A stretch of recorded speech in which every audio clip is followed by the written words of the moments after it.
there's quite a few that are not here. But thank you for turning out on such a smashing evening. And the data on the chairs which we put out are actually just small excerpts from some NHS papers that I have sent to me.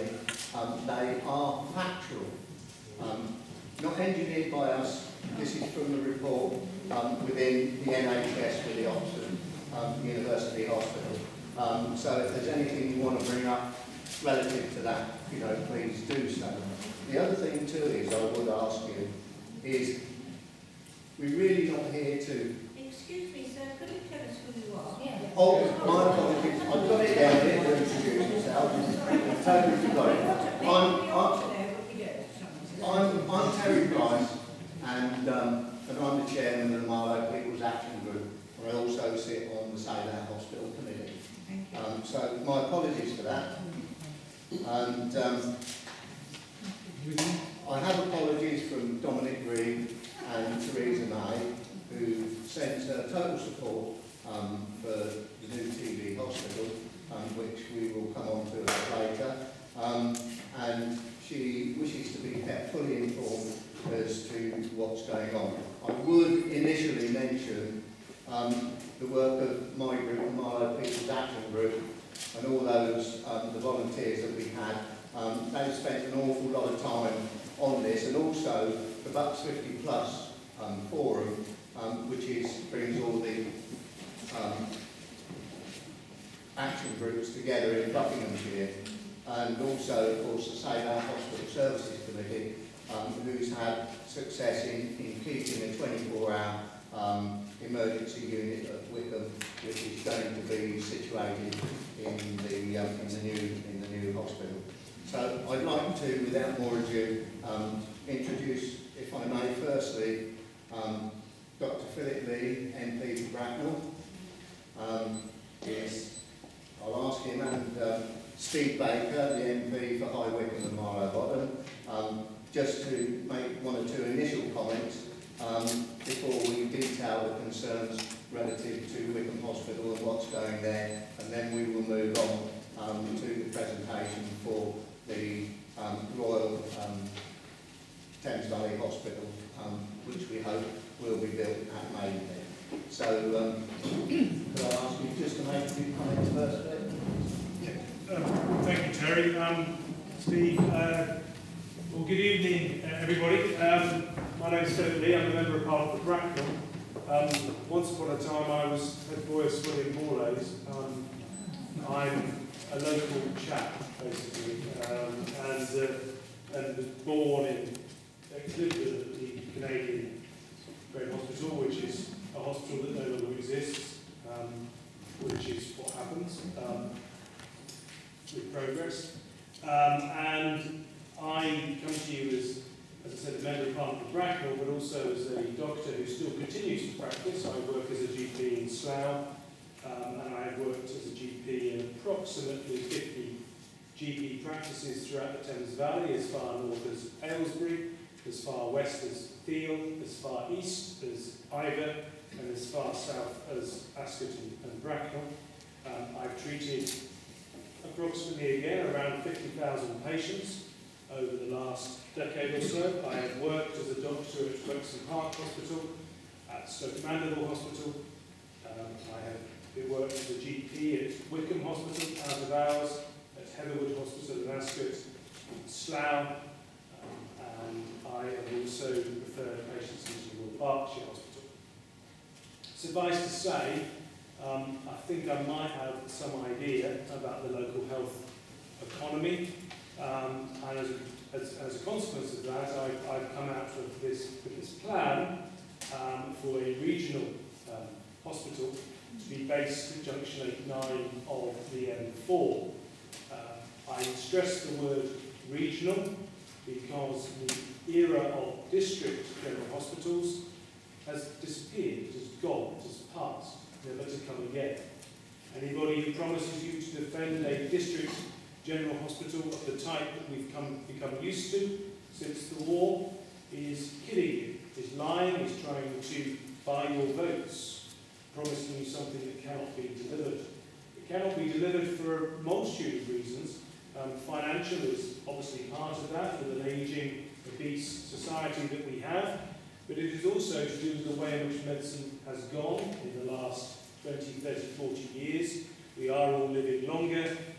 Care is increasingly becoming chronic, not acute.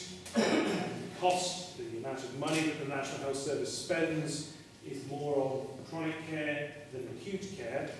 And the other side of this is also that when you are acutely unwell, the last place I would suggest on earth that you want to go to is a poorly staffed, under-equipped district general hospital. You would want to go to a state-of-the-art regional specialist centre if you are acutely unwell. That's the reality, that's the truth. Anybody who tells you different is lying. So, with that in mind, what can we do in this area? Now, as it stands, we have a hospital, a district general hospital at Stoke Mandeville Hospital. We have a hospital in Wycombe. I don't really know how to classify Wycombe now because it is not a fully fledged hospital as I would describe it. We have a district general hospital at Wexham. Again, not with all services offered, what we expect from a specialist regional centre. We have a district general hospital at Royal Berkshire, which also doesn't offer everything you would want it to offer in the 21st century. And you have hospitals such as Heatherwood and Upton and St Mark's, which, to be honest with you, stretch the definition of the word hospital. So they are essentially clinics. Some of them offer elective surgery, some of them do not. It's a mixed bag.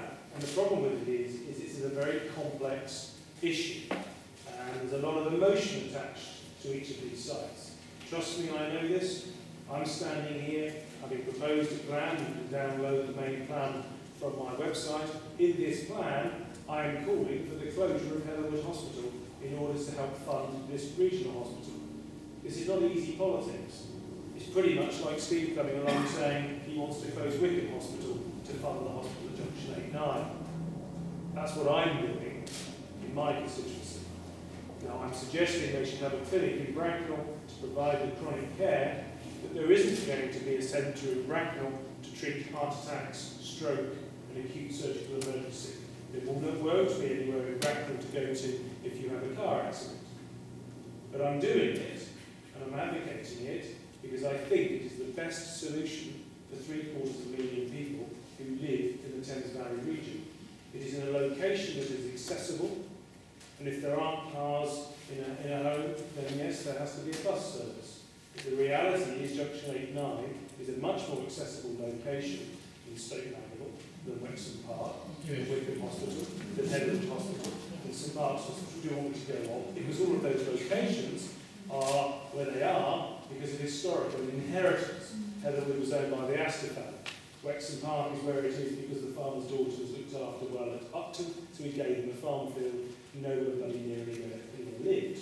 They thought, no, we'll build an hospital there because that's fantastic, it's cheap. It's a disgrace that it's where it is. Stoke Mandeville is where it is because the Canadian Army built it there so that the Nazis didn't bomb it in the war.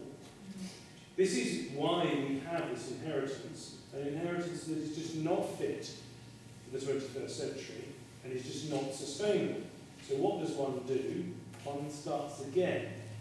Works a bit with what we've got, but looks at the map, looks at where everybody lives, looks at how you can actually provide a centre from which Wycombe can get there in 10-15 minutes, Slough can get there in 10-15 minutes from central Slough, Bracknell can get there in about 15 odd minutes, etc., etc.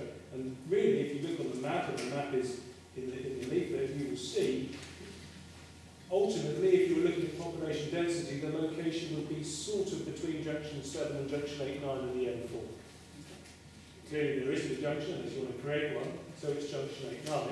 And having chosen that Junction 8-9, incidentally, this is what Deloitte concluded in 1989, so I'm not inventing this idea. Having chosen that, you need to find a site. Well, lo and behold, there is a 70+ acre site sitting there, owned by somebody who's prepared to sell it, who happens to also be in the business of building a hospital.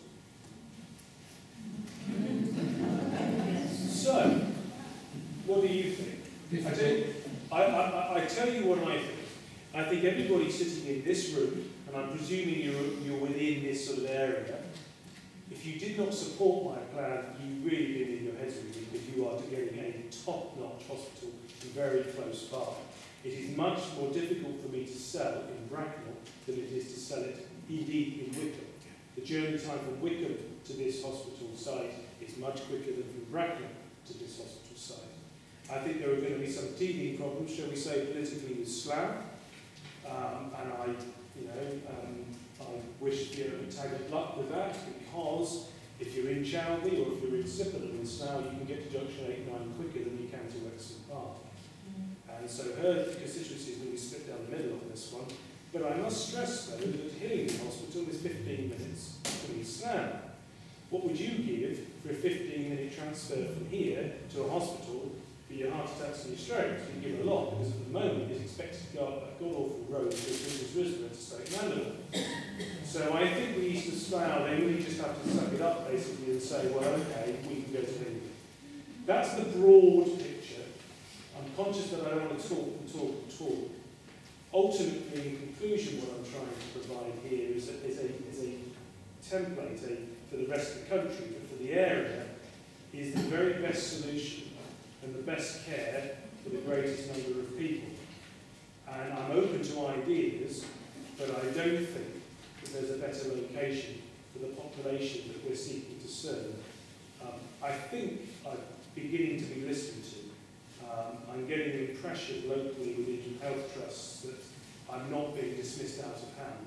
But I tell you what we do need, above all, which is where Terry has already put a head start on this, is a grassroots campaign of groups in Marlow, Wycombe, Bourne End, and in Taplow, in Burnham, in Maidenhead, in Henley-on-Thames, which would also use this hospital, in Bracknell and Ascot. In each area, rather like Terry's done around here, a grassroots campaign pushing and pushing and pushing. You've got to talk to your GPs because they're commissioning the services. You've got to talk to your local councillors. You've got to talk to your local politicians. And then you will get a head of steam, at which point they'll go, oh, that's a great idea. I'm going to support that, because at that point they'll know that it's actually going to happen. That's how you're going to move this forward. This is happening across the country. Since I said what I said in the House of Commons yesterday afternoon, I've already had a retweet from the President of the Royal College of Paediatricians in support. Every Royal College supports my position on hub and spoke hospitals. There will not be a single medical professional who does not agree with the principle of it. You will encounter medical professionals who have vested interest in things staying as they are. I would encourage you to wheedle those out and ask them why they're coming to those conclusions, because you will find some GPs and consultants who won't like it, because the status quo is how they like it. But in broad terms, general terms, the medical profession will be wholly supportive of this, because they know that your care is better done in an acute specialist centre, not in a hospital that is understaffed or poorly equipped. Anyway, I've talked too much already. I look forward to hearing your questions. Thank you very much.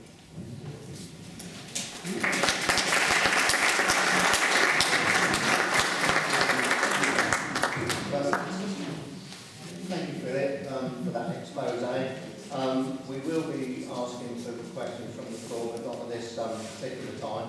And Steve obviously has a totally different viewpoint, and but it'll be interesting to hear what Steve has to say. Ladies and gentlemen, very good evening. Thank you all for being here tonight, if I may. I don't have a totally different viewpoint to Philip. What I'd like to do is explain what my viewpoint is, so that hopefully you're not under any doubt. One of the things I've learned in the short period I've been in politics is that many politicians are opportunistic, often to the point of cynical opportunism. And it makes it very difficult to be thoughtful and courageous and to bring forward something bold. And so I really would applaud Philip for what he's done, because he has been tremendously bold, as he's explained. He's proposing shutting his local hospital. That is, I would suggest, one of the most difficult things to do in politics. So he's incredibly courageous, he's very bold, and as you've heard from his CV that he's told you, he's also a man with tremendous authority on this subject. Just a side note, if I may, for anybody who thinks all politicians have only ever done politics, There's a doctor with a vast amount of experience, and here's an aerospace and software engineer. So I hope you rest assured there are at least some politicians who've done a couple of things. So I just want to make 3 points, actually you've reminded me of something. Philip said that if anybody tells you they're going to defend the District General model, they're a liar. Now he's said that, I'm extremely glad that I've taken the approach that I have over the last couple of years. I've said this before, I think probably from this platform, when I was told that Wycombe Hospital would be looking at a reorganisation and inevitably some changes that people wouldn't like, I asked one of the whips, how should I approach this, what should I do, an experienced colleague? And he said, run around, make absolutely as much noise as possible, know that you're going to lose, but at least you'll get re-elected. Right? Now, I decided not to do that, and instead to try and be realistic with people. So I've said, I just don't believe we'll get A&E back in Wycombe. I've said I don't think we'll get consultant-led maternity back in Wycombe. And those are unhappy things which people have not wanted to hear. So I hope you will agree that Philip and I are at least agreed that politicians need to be courageous and realistic and not liars. I suspect, if not liars, then at least extremely ill-informed and doing the easy thing. So let me just make 3 points then. First is debate versus reality. I've already had people, including NHS staff, talk about this proposal for discussion as if it was a concrete plan that was going to happen. And I think, Philip, I can safely say, I know you'd like it to happen, but it is a proposal, yeah? It is a proposal for discussion. It is not a concrete plan. So Philip's been very courageous to bring it forward, but even if he and I and the Home Secretary agreed, we couldn't make it happen on our own. So that's the first thing, it's a debate. We also have to remember that the structure of the health service now is all about the clinical commissioning groups and what they want to do. It's not about what backbench members of Parliament want to do, it's about the clinical commissioning groups, about which I'll come back to that in a moment. Also, as somebody who's not a doctor, I've received a series of letters from one of the vascular surgeons in Wycombe. In the case of the copy I have, it's anonymous. But the short answer from a 3-page letter is it seems that centralisation itself is not universally agreed by all doctors as a good idea. Now, there may be some vested interests, and I appreciate that, but equally, I'm not going to stand here and read 3 pages. It's a very thoughtful letter that talks about facts and evidence, and I don't think that centralisation always is going to be the answer. What will happen in 20 years? Will we shut down this new hospital and centralise again in Oxford? I don't know. So I'm slightly cautious about that. The second point is about Wycombe Hospital. I am absolutely sure, without conducting opinion polls, that the vast majority of my constituents do want more services at Wycombe. Now, as I've said, I've tried to be realistic, but I know that's their aspiration. A second point about Wycombe, my constituency, this is not in my constituency, Marlow Bottom is, but not Marlow. My constituency extends up to Tyler's Green, Loud Water, up to Hazelmere. If boundary changes go through, then I'll pick up Stoken Church as well as Ibstone. Either of those locations I would have thought are more, I've been there and asked people, I will. But it seems to me that if you're in Stoken Church, which is currently David Lidington's patch, you're going to be orientated towards Oxford, because you can nip onto the M40 and get there. So, from my point of view as the MP for Wycombe, things are not entirely straightforward. If you're here, and if I was the MP for Marlow and Marlow Bottom, it'd be really easy. But I'm not the MP for Wycombe, it's slightly more complex. Which brings me on to Stoke Mandeville, because that's the third point. With the way the NHS is set up in Bucks at the moment, we think a lot about Stoke Mandeville. And this proposal doesn't touch on Stoke Mandeville. So I think, Philip, you do need to explain perhaps at some point what you think happens to Stoke Mandeville and what that means for us. So I can't stand here and say that I unequivocally back it, because I think there are lots of things to discuss, and that's great, because Philip knows that, and he's said as much in the paper, which I've read completely. So I'm glad we're having the discussion. But I just would say one thing, the Home Secretary I have enormous respect for, but of course she 100% backs it. It's in the centre of her constituency. Okay, so, but of course she backs it, and that's great, but let's be realistic. So what I will say about it is this. If it is the best solution for 750,000 people, I did come into politics to do what was right. So if it is the best solution, I would expect the clinical commissioning groups to come out and back it. And if the clinical commissioning groups, who are responsible for the decision, back it, then I will back them. But otherwise, as a non-specialist, I have to represent what my constituents want, which is the preservation of what we've got in Wycombe, and actually they would prefer to upgrade it. So I'll just leave you with that thought. If the CCGs back it, I will back them. With that, I think that's what I want to say.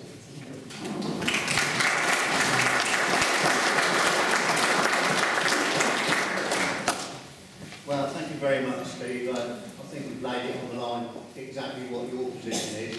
And although the Marlow People's Action Group and also, of course, the Wycombe Hospital Services is initially backed Philip's idea, his proposal, is we are still fighting for High Wycombe. And I think that could develop very well, especially if the M4 project gets underway, which I would sincerely hope that it does. With regard to the concerns of Wycombe Hospital, I've had some papers relative to the cardiovascular unit. They were sent to me, and they are from the Chief Executive Office of the Oxford University Hospital, which is the John Radcliffe. They are signed by various officials, and also one Sir, and it really blows the top. You've seen on the papers which we put on the chairs that effectively is they discussed these proposals in 2010, and we were totally misled by the PCT and the NHS in Buckinghamshire, is that they said that they were going to open this cardiovascular unit, and of course they did, but the paperwork shows that it will not be supported, and also is that it must close.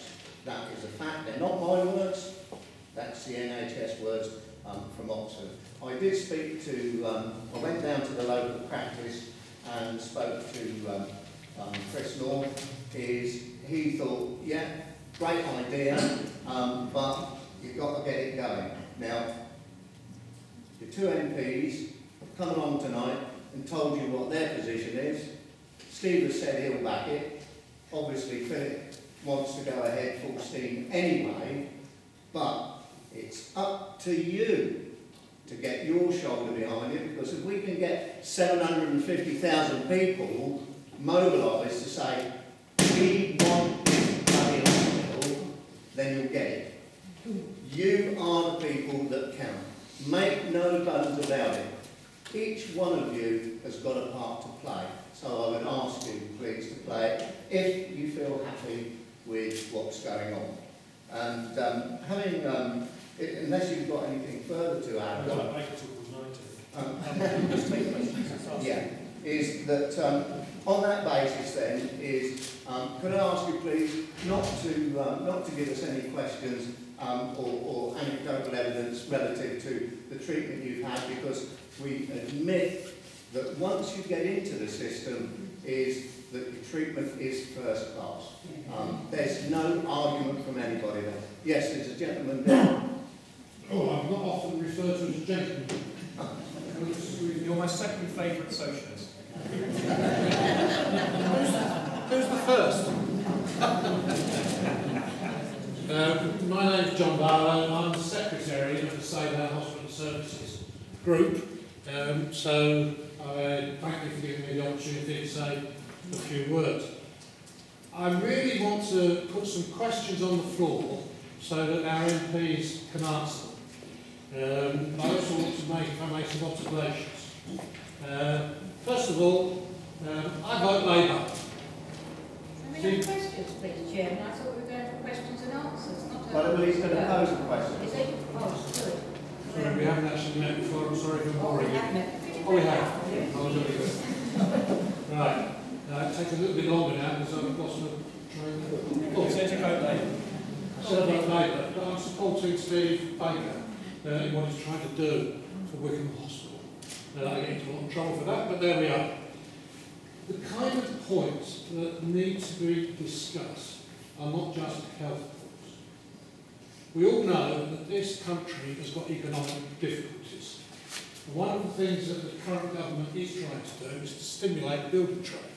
Now, I've got a terrific idea to stimulate the building trade. You're a hospital, Junction 8-9. £500,000 complex. What will that do? It will provide an awful lot of immediate employment.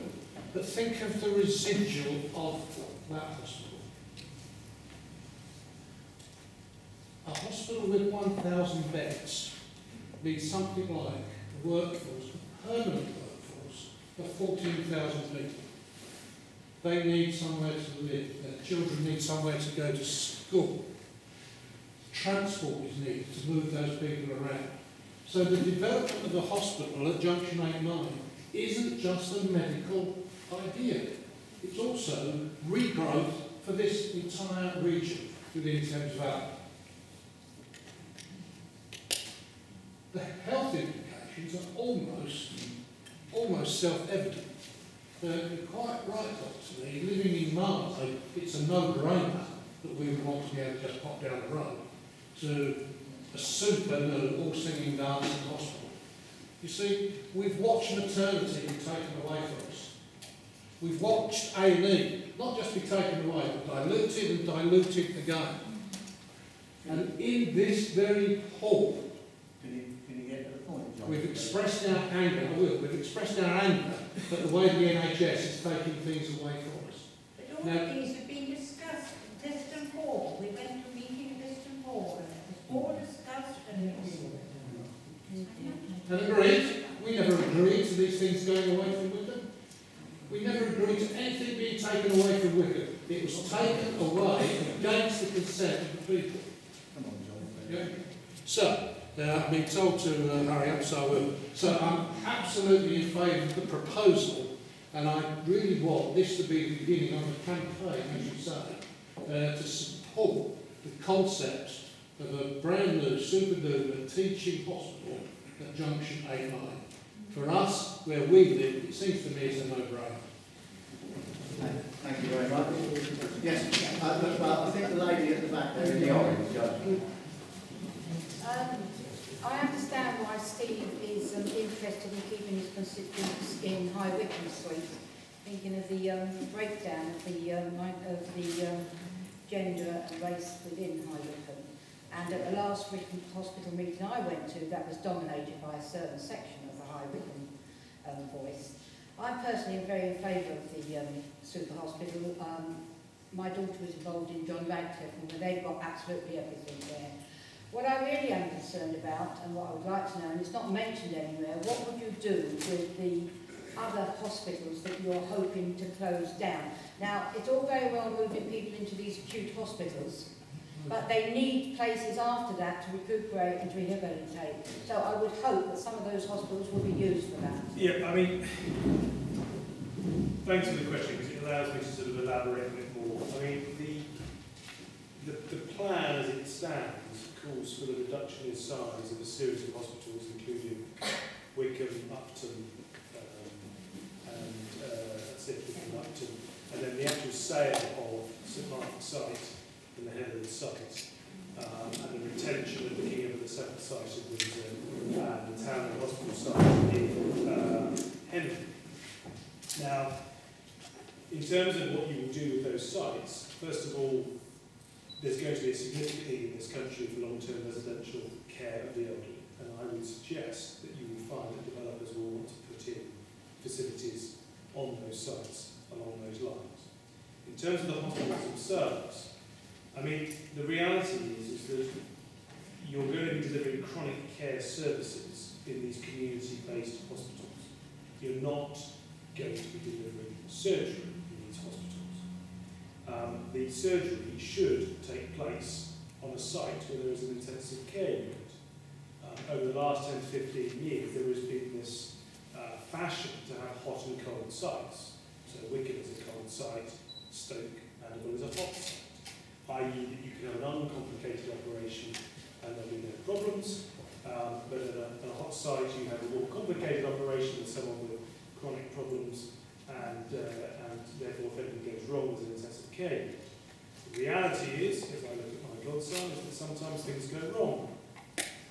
And sometimes you could be in a hospital where there isn't an intensive care unit and you've had an operation. That happens. At that point, you're supposed to jump in an ambulance and go off to the intensive care unit. By definition, a delayed appropriate care. So in my world, I think surgery should take place where there is an intensive care unit, which means that all of those hospitals outside of the super hospital will not do general anaesthetic surgery. They'll cut your mould out and they'll do the sort of minor operations, but they won't do the big operations. I think I would just want to mention just one thing. So I hope that's answered your question, that there is... Steve made reference to the sort of difficult politics of this. Well, I'm in the same boat. Finchampstead is served by Royal Berkshire Hospital, and Sandhurst and Crowthorne is served by Phillip Lee Hospital. You know, I've gone out saying I'm doing this big hospital plan, and half my constituents are saying, well, that's not for me, is it? Wherever you go in the country, you're not going to find one constituency that fits the bill, because by definition, each constituency is about 75 to 80,000 people, and we need 750,000 people. Wherever you go in the country, you will find there is overlap of care. So if you are stood in Stoke Church, do you go down the motorway or do you go up the motorway? You've got a choice. If this is to come to fruition, you could be at Junction 10 of the M4, you'll be going, do I go to the Royal Berks or do I go to the Royal Thames Valley Hospital at Junction 9? Unless, I mean, this idea that you can design it so that there's no overlap or there's, I mean, it's not possible. That's just the reality of it. And I just think this is the best fit that I could think of, serving the most people in the most accessible position. But ultimately, and the final thing I will say is that by doing this, you will enhance services. You will have better care. Your life expectancy, your chances of surviving in operations will all be enhanced. No, you won't have the operation done in Wycombe. But, sorry, the person in Bracknell won't have his operation done in Bracknell, and the person in Windsor won't have his operation done in Windsor. There has to be one place. It can't be a hospital in every location, as I've explained. So just bear that in mind. But with chronic care, and you will be receiving more chronic care in your lives than acute care, I would hope, the chronic care is going to be delivered closer to your homes, your outpatient appointments, your post-rehabilitation physiotherapy. All of these things that go on, sometimes in acute hospitals, will be taking place in community hospitals. I know it's a change, and I know that it's a bit concerning, and I know people want their casualty department at the end of their road. I know all of these things. But you can't have it. It's not possible. One, because if you want to try and finance that, well, you can kiss goodbye to a significant amount of your tax. And two, even if you did spend all of that money, you wouldn't be able to staff it because there aren't enough cardiologists, there aren't enough ophthalmologists, there aren't enough vascular surgeons. I'd be interested to see that literature. There aren't, this is, I mean, I'll give you an example, and I'm quite happy to declare this. My father's just had a significant vascular operation, and he was down to be done at Wexham Park. I didn't want him done at Wexham Park. I wanted him done at the vascular centre. Now, in all honesty, if that's what I did for my family member, why should I expect you guys to get a second-class service? I did it because I'm medically qualified. It happens to be the case that there's a fantastic vascular centre at the medical school where I trained. So I was able to do something. And I suspect, if you're all honest, you'd have done the same thing. And I was able to change the situation. Now, if you had a super hospital, it would have a vascular centre. It could afford to have a vascular centre. It would be big enough to have a vascular centre. And the provision of care would be better as a consequence. You're going to get people telling you not to do this. That's just life. That's how it is, because they all have secret interests.